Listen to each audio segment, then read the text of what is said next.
Yo la team qui reste pas, on se retrouve pour l'épisode 2 de la quotidienne foot. Avant de commencer, j'aimerais juste vous remercier pour vos retours et vos conseils. Franchement la team, ça fait vraiment plaisir. L'essentiel du foot nous vient de l'Angleterre avec les matchs de la Carabao Cup qui se disputaient en cette journée du mercredi 23 septembre 2020. On commence par la qualification du Arsenal après sa victoire logique face à Leicester City, 2-0. Les Gunners montrent vraiment du mieux depuis la signature de Mikel Arteta qui propose très honnêtement un beau football. Ça passe aussi pour Ancelotti et ses hommes au thème d'un festival offensif face à Fleetwood Town. Victoire 5-2 des Toffees et qualification pour le prochain tour.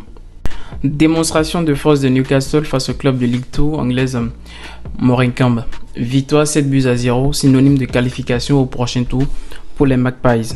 Du côté des Blues de Chelsea, on retrouve le sourire et également de la confiance après une belle victoire 6-0 face à Barnsley, club évoluant en Championship anglaise. Une belle prestation de Havertz ponctuée par un triplé.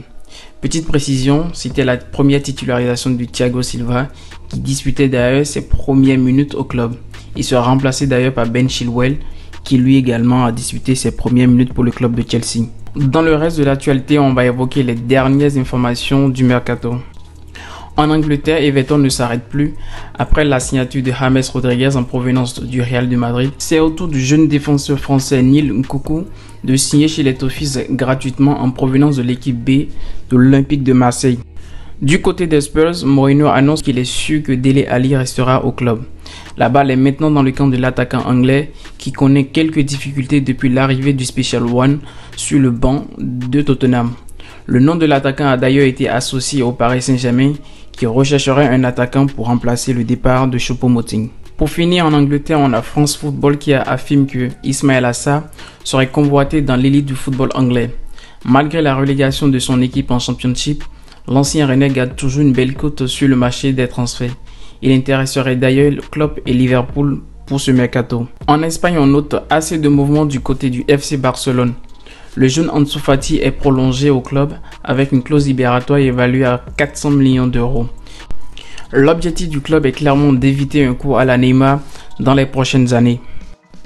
Toujours en Catalogne, on a le Daily Mercato qui annonce qu'un accord serait trouvé entre le FC Barcelone et l'Ajax pour la signature du latéral droit Serginho Dest.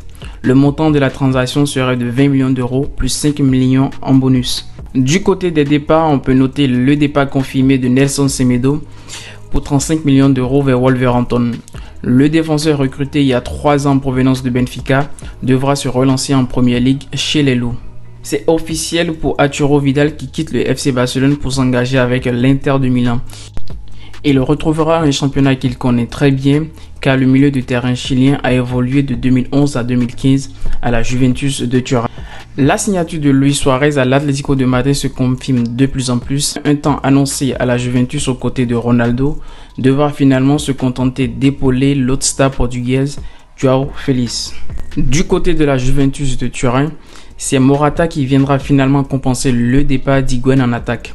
Sous forme d'un prêt pour 10 millions d'euros assorti d'une option d'achat, l'attaquant espagnol retrouve la vieille dame avec laquelle elle a déjà évolué entre 2014 et 2016 pour un total de 27 buts marqués en 93 rencontres disputées. On termine ce petit tour mercato par Kalidou Koulibaly qui pourrait prendre la direction du Paris Saint-Germain. Le défenseur central sénégalais est dans le viseur de Leonardo qui le voit bien en remplaçant de Thiago Silva parti à Chelsea durant ce mercato. Voilà les amis, c'est tout pour ce nouvel épisode de la quotidienne foot. Si le numéro vous a plu, n'oubliez pas de liker, de partager, de vous abonner et d'activer la cloche de notification. En attendant la prochaine, moi je vous retrouve à plus. Allez, zou!